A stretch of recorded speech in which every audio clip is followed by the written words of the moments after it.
Lucas capítulo 2, abre comigo a sua Bíblia. E nós vamos ler do versículo 8 ao 11. Lucas 2, versículo 8 ao 11. Este é o relato bíblico do nascimento de Jesus. E a gente não poderia desperdiçar a oportunidade, numa data como essa, de falar um pouco mais e de aprofundar um pouco mais esse tema. Porque hoje as pessoas dizem que estão comemorando o nascimento de Jesus. Dizem. Mas na Bíblia não há relatos que ele nasceu em 25 de dezembro. E mais, 25 de dezembro está associado muito mais a uma data pagã, de uma sociedade pagã, do que ao próprio Jesus Cristo. Mas, por outro lado, nós, povo de Deus, entendemos que há uma comoção, a sociedade está comovida por essa data. E nós aproveitamos essa oportunidade para expressar o amor de Deus mais intencionalmente. Então é isso que nós fazemos. Mas o relato bíblico que nós vamos ler fala sobre esse momento tão especial para a história humana, o nascimento de Jesus. Acompanhem comigo a leitura. Ora, havia naquela mesma comarca pastores que estavam no campo e guardavam durante as vigílias da noite o seu rebanho. E eis que um anjo do Senhor veio sobre eles, e a glória do Senhor os cercou de resplendor, e tiveram grande temor. E o anjo lhes disse: não temais, porque eis aqui vos trago novas de grande alegria, que será para todo o povo. Versículo 11, vocês podem ler? 1, 2, 3.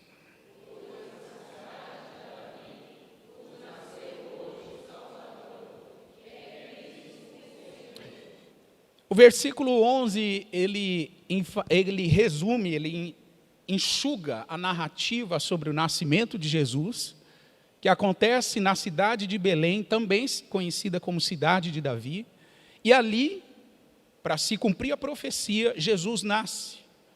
O nascimento de Jesus, ele foi anunciado por anjos. A gente vê isso de uma forma muito nítida no capítulo 2. Anjos anunciam a boa notícia do nascimento de Jesus. Mas o nascimento de Jesus, ele não pode ser enfatizado, solto, separado da vida de Jesus. O nascimento de Jesus, ele está conectado à sua própria vida.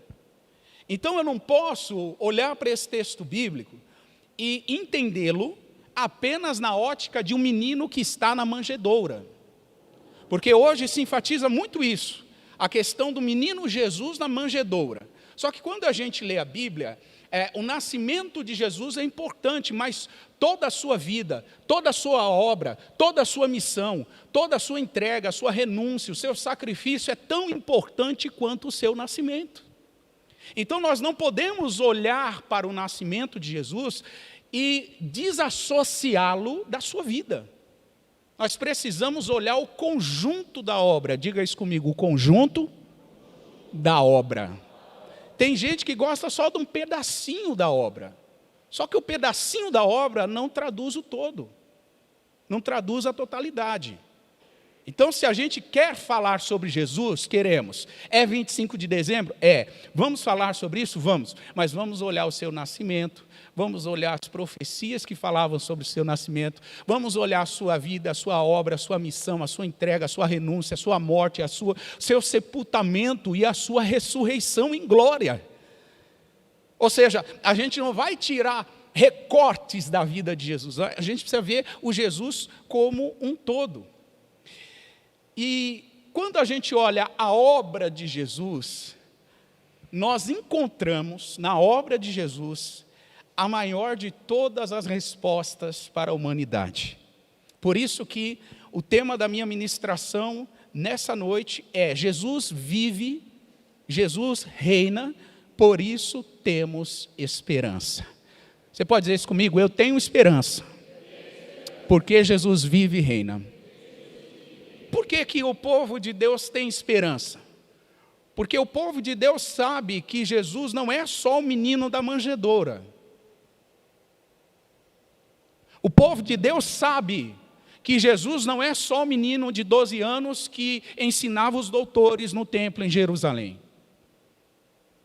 O povo de Deus sabe que Jesus não é o homem de 30 anos que começa o seu ministério depois de ser batizado por João Batista. O povo de Deus sabe que Jesus não só curava, não só devolvia a vista, não só ressuscitava, não só expulsava demônios. O povo de Deus sabe que sobre todas as coisas, Jesus veio cumprir a maior missão da história humana: se entregar como um cordeiro vivo, como um sacrifício vivo e incontaminado, para redimir a humanidade de todos os seus pecados. O povo de Deus tem essa convicção. E essa convicção, irmãos, precisa ser cada dia mais compartilhada. Porque senão há uma tendência da gente olhar só para a manjedoura. 25 de dezembro alguém olhar assim, a manjedoura. Tá, mas a manjedoura é só uma parte da história. A história continua. A manjedoura é só um fragmento da história. Tem mais coisas por aí. Então, Jesus vive e reina, por isso nós temos esperança. Ele, Jesus, é a esperança do mundo. E se você for parar para pensar, o que uma pessoa que busca esperança, ela mais necessita? O que uma pessoa que está em busca de esperança, ela necessita? Ela está atrás do quê? Ela procura respostas para que tipo de pergunta? Ela quer ter qual tipo de sentimento e de pensamento? Uma pessoa que busca ter esperança, como é que ela se comporta? E a Bíblia vai trazer para nós 4 atitudes de alguém que busca esperança. Busca suprir as suas maiores necessidades através da esperança que há em Jesus. Primeira necessidade que todos que buscam esperança têm é a necessidade de vencer o medo. O texto de Lucas capítulo 2 e versículo 10, ele começa dizendo assim: o anjo lhes disse. O anjo lhes disse. 2 pontos. Quais são as 2 próximas palavras que aparecem aí? De novo? Não temais. Pare um pouquinho e pense comigo. De tantas coisas importantes para o anjo dizer para esses pastores no campo, por que eles começaram com a expressão, não tenham medo? Por que será? Porque os anjos gostam dessa expressão, não tenha medo, pastor. Porque os anjos curtem essa expressão e eles gostam de começar um recado dizendo assim, não tenham medo. Será que é isso? Na realidade, esse anjo que está comunicando sobre o nascimento de Jesus, ele está mostrando uma das maiores necessidades que o ser humano possui. É a necessidade de vencer o medo. Vencer o medo. Os pastores estavam no campo. A Bíblia diz que era noite e que eles sabiam que o seu rebanho corria risco de vida. Havia animais que atacavam o rebanho à noite. Havia uma série de riscos de caçadores, de ladrões, de animais. Então, os pastores estavam na tensão, eles estavam em alerta. E de repente aparece um anjo. Qual é o primeiro sentimento que brota no coração dos pastores quando vê aquele anjo? Medo. Medo. E o anjo diz, não tenha medo. Uma das principais estratégias de Satanás é colocar medo no coração do povo de Deus. Uma das principais estratégias do diabo é tentar intimidar o povo de Deus com medo. Medo de que não vai dar certo, medo de que vamos fracassar, medo de que as pessoas não se importam conosco, medo de que não somos amados, somos rejeitados, medo de que a gente não vai conseguir assumir e dar conta dos compromissos, medo por todo lugar. O diabo manipula muito essa estratégia chamada medo para intimidar o povo de Deus. E nessa ocasião com os pastores não era diferente. Eles poderiam perder a oportunidade daquele momento sobrenatural com anjos, se eles continuassem com medo. Por isso que o anjo se revela, aparece para eles, a primeira coisa que eles dizem é: não tenha medo. Não tenha medo. Centenas de vezes aparece a expressão não temas, ela aparece na Bíblia. Alguém disse que é 365, eu não contei. Então, por isso eu não vou afirmar com certeza aquilo que a Bíblia não diz com clareza. Pode ser que tenha 365, pode ser que tenha um pouco mais ou um pouco menos.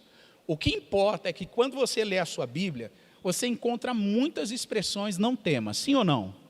E por que essas expressões estão aí? Porque Deus trabalha o tempo inteiro encorajando o povo dele a vencer o medo. O tempo inteiro. O tempo todo. Deus renova essa mensagem de não temas durante muitas páginas da Bíblia. Por quê? Porque o povo de Deus é assolado por essa estratégia do inferno. Talvez você está aqui e está pensando exatamente isso. Como é que vai ser o meu 2023? Como é que vai ser os meus compromissos? Será que eu vou conseguir honrar os meus compromissos? Será que eu vou ter saúde? Ou será que vem mais uma onda de Covid para o Brasil? Será que minha família vai ficar bem? Será que eu vou ter o que comer? Será que eu vou perder um emprego? Será que minha fonte de renda vai secar? O diabo usa essa estratégia frequentemente para assolar o povo de Deus. Por isso que Deus usa essa expressão, não temas. Muitas vezes na Bíblia, o medo, ele é real. Veja que quando Jesus se relaciona com os discípulos, Jesus ele faz questão de mostrar que o medo está real no relacionamento que os homens têm com ele. Mateus capítulo 14 vai contar a história da travessia do mar da Galileia.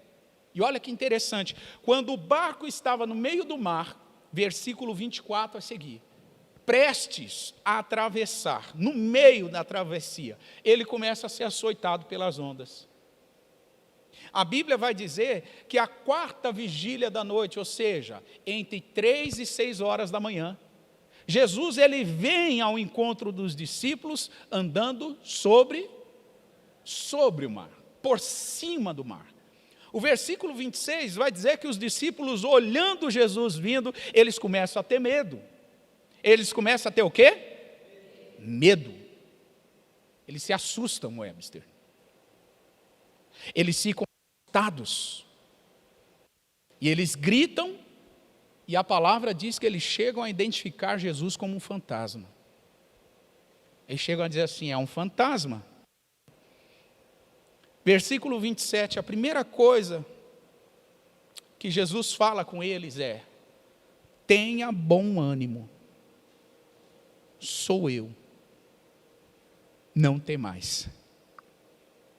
Encorajamento. No meio da travessia dos discípulos, surgiu uma tempestade, e na tempestade Jesus se revela dizendo para eles, não tenha medo. A pergunta é muito simples, quais são as travessias que você precisa fazer na sua vida? Que você está com medo das tempestades? Quais são as mudanças que você precisa fazer na sua vida? Que você está com medo? Quais são a linha de pensamento que você tem que mudar e que você está com medo? Porque é uma travessia, você tem que romper um padrão de pensamento e assumir um outro padrão de pensamento e você está com medo. Como é que as pessoas vão reagir? Como é que minha família vai lidar com isso? Como é que eu vou lidar com isso? A boa notícia dessa noite é que da mesma forma que Jesus acompanhou os discípulos na travessia do mar da Galileia, Jesus acompanha a nossa travessia nos mares revoltos da vida. E do mesmo jeito que ele disse para os discípulos, ele diz também para nós: tenham bom ânimo, sou eu, não tenha medo. Jesus fala conosco, igreja. Então, primeiro ponto que nós precisamos entender é exatamente esse. Uma pessoa que reconhece que Jesus é a fonte de esperança, que Ele vive e reina, é uma pessoa que venceu o medo. E essa é a primeira necessidade que uma pessoa tem. A segunda necessidade é a necessidade de ter boas notícias. Pergunta para a pessoa que está do seu lado: quais são as boas notícias que você tem para mim hoje? Agora espera ele responder. Talvez vai surgir aí um convite para você ir jantar na casa dele. Talvez a boa notícia vai ser: me dá aí o seu Pix agora. Que eu vou resolver a sua história. Hã? Eita, que Deus levante. Pensa. Mas existem boas notícias, porque, irmãos, pensa assim comigo: o ser humano, ele foi projetado por Deus e foi criado por Deus para lidar com o mar revolto da vida, ponto. Só basta ele depender de Deus. Isso aí a gente atravessa. Já atravessamos algumas até aqui, vamos atravessar outras até a volta de Jesus. Isso aí é como a gente cantou: confiando em nosso Deus, no seu eterno amor, não seremos abalados, não seremos abalados. É simples assim. Agora, também só viver de má notícia, só viver de tragédia, de caos, de drama, ninguém aguenta isso. Por isso que uma pessoa que busca ter esperança, ela é uma pessoa que ela vence o medo e, em segundo lugar, ela tem boas notícias, porque ela sabe que as boas notícias contrapõem as más notícias, combate as más notícias, né? Então, olha o que diz o versículo 10 ainda de Lucas 2, só que agora a parte B. O anjo, depois de dizer para os pastores: não temas, o anjo diz assim: eis que vos trago novas. Eis que vos trago o quê? O que são essas novas? Boas notícias. Os pastores acho que deram aquela respirada funda. Ufa, pensei que você era aquele anjo lá do antigo Israel que vinha para matar todo mundo. Que bom. Vai vir boa notícia. O anjo traz boas notícias. E, na verdade, a mais bela de todas as boas notícias. E que notícia foi essa? A notícia do nascimento de Jesus. Na cidade de Belém nasceu o Cristo, nasceu o Salvador, nasceu o Senhor. No capítulo 4 de Lucas, e no verso 18, Jesus ele vai dizer que o Espírito do Senhor estava sobre ele. Jesus ele vai dizer que ele foi ungido para evangelizar o que, gente? Os pobres. Evangelizar os pobres. A palavra evangelizar, no original grego, é anunciar boas notícias. A gente orou por essa equipe que estava aqui e profetizamos que os pés deles são formosos, porque eles são pessoas que vão correr para fazer o quê, gente? Anunciar boas notícias. Boas notícias. Irmãos, nós temos boas notícias. Ah, pastor, é difícil de acreditar nisso. Os jornais estão repletos de más notícias. Só que eu tenho uma notícia para te dar. As más notícias que estão nos jornais são manipuladas para atender interesses do maligno, do sistema corrupto do mundo.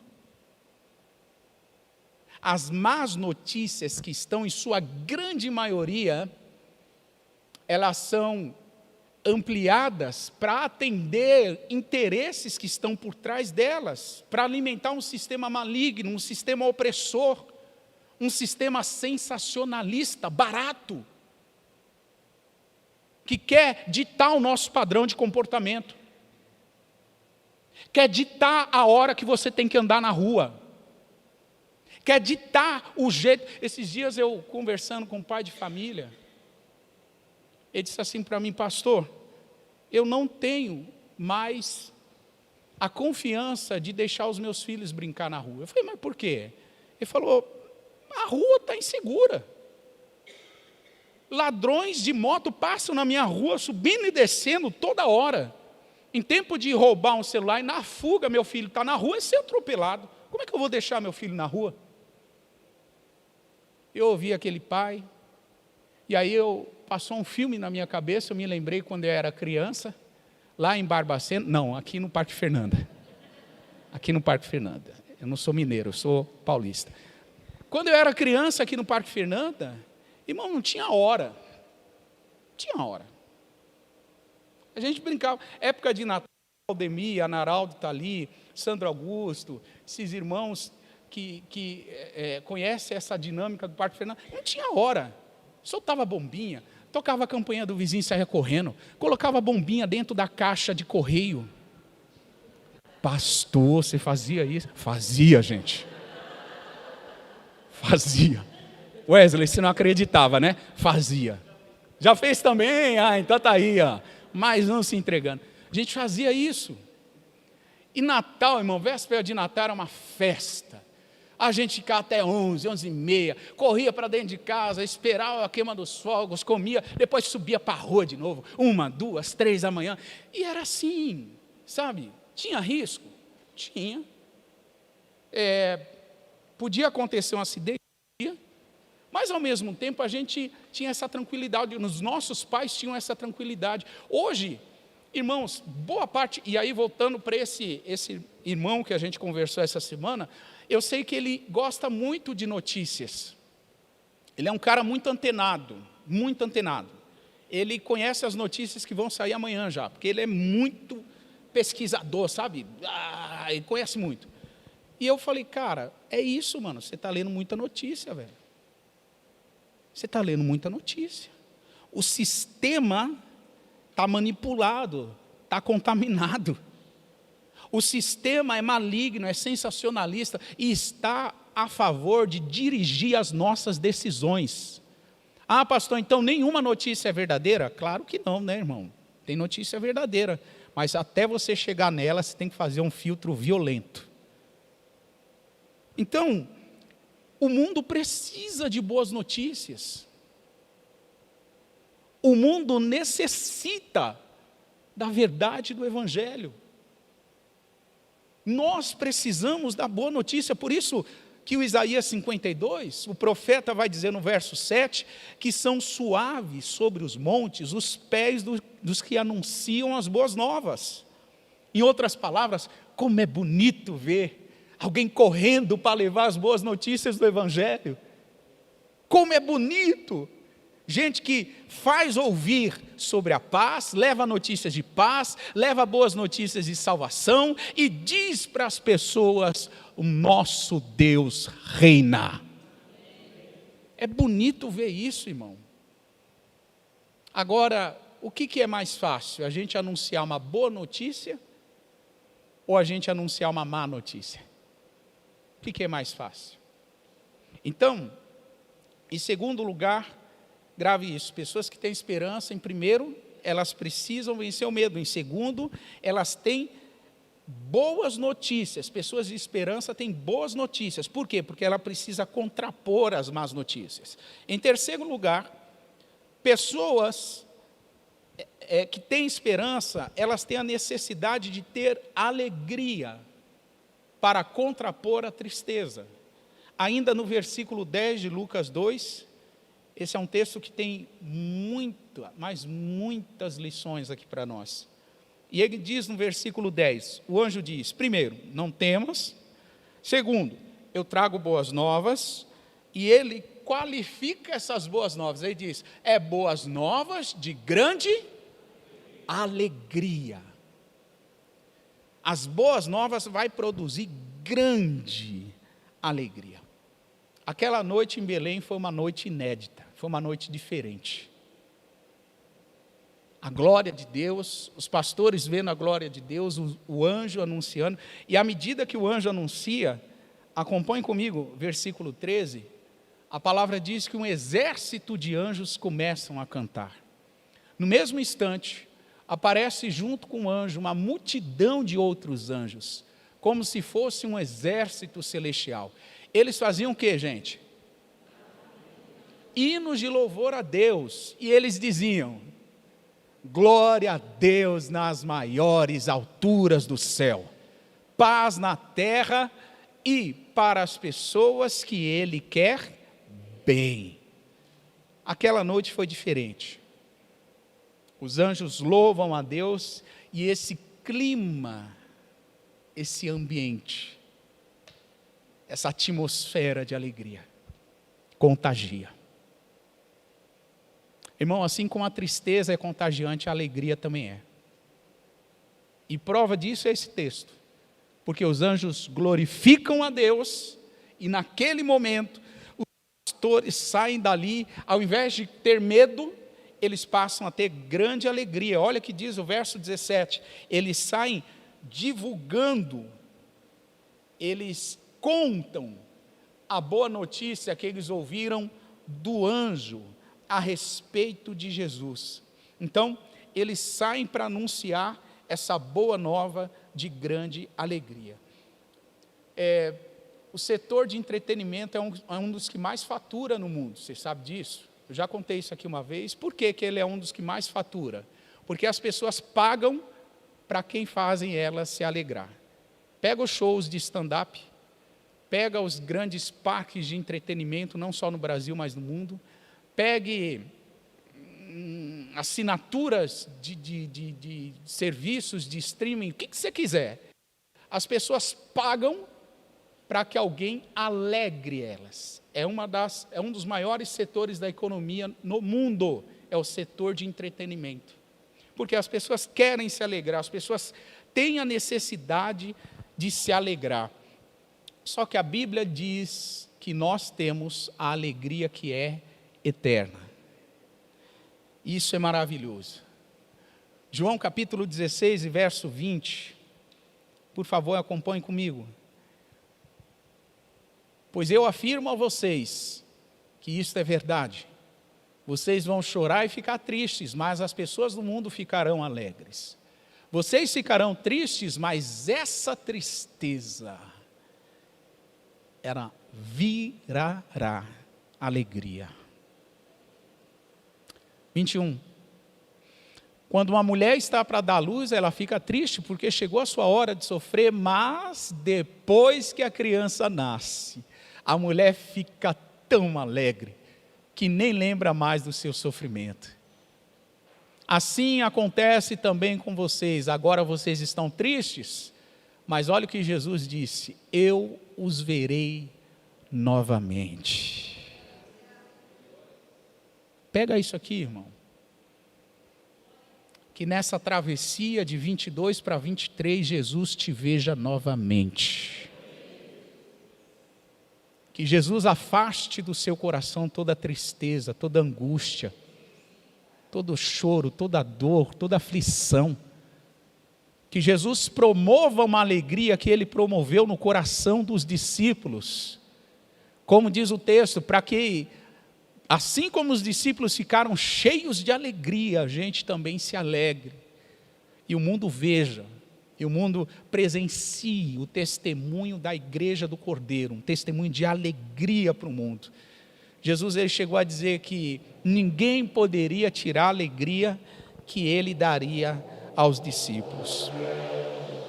Em quarto e último lugar, e eu encerro por aqui, uma pessoa que tem esperança, ela precisa ter um Salvador para contrapor a ideia da perdição. O versículo 11 de Lucas 2 diz: pois na cidade de Davi vos nasceu hoje o Salvador, que é Cristo o Senhor. Nasceu o Salvador. O Salvador chegou. Irmãos, o mundo está perdido.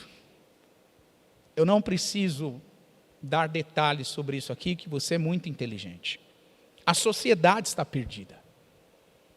os governos não sabem o que fazer, eles estão batendo cabeça. Seja no Brasil, seja na Europa, seja na América do Norte, seja na Ásia, seja na Oceania, os governos estão em crise. Eles não sabem o que fazer. Em vários assuntos: saúde pública, segurança pública, economia e tantos outros assuntos que vocês queiram relacionar aí, os governos estão perdidos. E o que a palavra de Deus ensina é que o mundo perdido só pode ser redimido através de um Salvador. O mundo não tem capacidade de se salvar a si próprio. Nós não temos capacidade de nos salvar a nós próprios. Não temos essa autoridade, não temos esse recurso, não temos esta sabedoria. Precisamos de um Salvador para contrapor a ideia de perdição que há no mundo. 1 Pedro, capítulo 2, verso 24, mostra o apóstolo Pedro falando o quanto que Jesus cumpriu esse papel, redimindo a humanidade, todos aqueles que creem no seu evangelho. A palavra diz: o próprio Cristo levou os nossos pecados sobre o seu corpo, sobre a cruz, a fim de que morrêssemos para o pecado e vivêssemos uma vida correta. Por meio dos ferimentos dele, ou seja, de Jesus, nós fomos o que, gente? Curados. Jesus já sofreu em nosso lugar. O castigo que nos traz a paz estava sobre ele, pelas pisaduras dele fomos sarados. Irmão, isso aqui não pode ser só texto bíblico para nós. Isso aqui tem que ser verdade vivida. Isso aqui tem que ser prático. Só gente que reconhece o tamanho da perdição consegue reconhecer o tamanho da obra salvadora e redentora que Cristo fez. Então, eu quero convidar o ministério de louvor aqui e terminar afirmando 3 coisas ao teu coração. 3 coisas. Primeiro, quem precisa de esperança, ela encontra todas as suas necessidades supridas em Jesus. Você precisa de esperança para 2023? Levante a sua mão. Quem aqui precisa de esperança? Querido, tudo que você precisa em matéria de esperança já está concedido pelo nosso Salvador, pelo nosso Redentor, por Cristo Jesus. Em segundo lugar, o processo que cria raízes em nós, ele se inicia quando a poderosa semente das boas novas do Evangelho é enxertada em nosso coração. E essa poderosa semente começa a brotar, produzindo ramificações, produzindo ramos. Então, você está exposto à semente da palavra, você está exposta à semente da palavra. O que a palavra está fazendo? Deus está, por intermédio do Espírito, enxertando a palavra no seu coração. Sabe o que vai acontecer? Essa semente, se você for uma boa terra, ela vai brotar, ela vai produzir. E ela produz porque ela primeiro está se enraizando, criando ramificações. Então, alguém que tem esperança, tem 4 atitudes, e eu quero orar por você, para que essas 4 atitudes estejam na sua vida. A primeira atitude de alguém que tem esperança, ela não tem medo. A segunda atitude, ela tem boas notícias. A terceira atitude, ela tem alegria. E ela só tem tudo isso, ela não tem medo, ela tem boas notícias, ela tem alegria, porque ela sabe que ela tem um Salvador. Cristo, o nosso Senhor. Se coloque de pé, eu quero orar juntamente com você. Querido Deus, nosso bom e eterno Pai, obrigado pela sua presença aqui. Obrigado pela sua palavra que é fonte de vida. A tua palavra que é fonte de alimento. a tua palavra que supre todas as necessidades do nosso interior. Te louvamos porque saímos daqui convictos de que o Senhor vive e reina para sempre. E que em Ti, Jesus, nós temos esperança. Pai, o Seu povo é um povo de esperança. O Teu povo é um povo de boas notícias. O Teu povo é um povo de alegria. O Teu povo tem tudo isso porque tem o Senhor sobre nós.